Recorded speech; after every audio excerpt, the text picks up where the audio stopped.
Email list validation versus email list verification. There are many articles referencing the difference between email list validation versus email list verification, and it's quite confusing. I have written at least 10 articles on the topic so far myself. This article breaks down the words, the history, and the reasons as to why both words are thrown around in the email marketing world. This article could save you thousands by understanding what you are buying. Here are both words and their English meanings. Validation. Validation, according to dictionary.com, is the action of checking or proving the validity or accuracy of something. Verification. Verification, according to dictionary.com, is the process of establishing the truth, accuracy, or validity of something. As you can see, both words mean almost exactly the same. Here's what happened. 15 years ago, the first company that offered email list hygiene had no real name for it other than data cleansing or email cleaning, or email list hygiene. When I started cleaning, the only word I ever heard was validation. In example, people would ask me, "Do you validate the email by checking the MX record?" This was the first form of email list cleaning, MX record checking, in our industry. MX checking was the industry standard until spam fighters started using bounces as traps. They, the ISPs, would activate old and or deleted accounts and judge the IP/domain, incoming, on merit of being verified.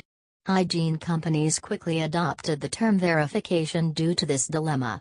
We started receiving calls from customers asking, "Do you do verification by removing bounces?" This process was more difficult to do without actually sending information to the email, thus required an actual SMTP handshake. Verification was, in effect, 100% bounce removal.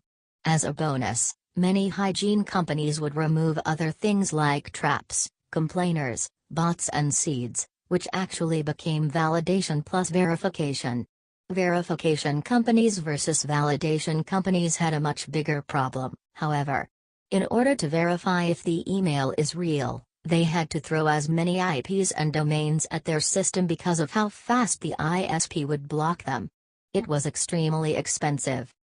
For example, cables, AOL, Hotmail, Yahoo and the like, only allow a certain amount of emails from outside networks per hour or day.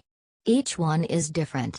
If a client wants to verify 10 million records, as an example, and you could only get 3,000 emails into AOL per 24 hours, it would take months to complete or lots of funds to get done sooner. This made verification way more expensive in the past. So sum up, both terms mean exactly the same thing. If you are looking to clean up your email marketing list, there are certain questions you should ask. 1. How do you remove the bounces? And 2. Where do you get your traps? The hygiene company should be able to answer the bounce question by talking about the interaction they do with the postmaster. Whether it's sending a blank email, an advertisement, or a handshake pull away doesn't matter.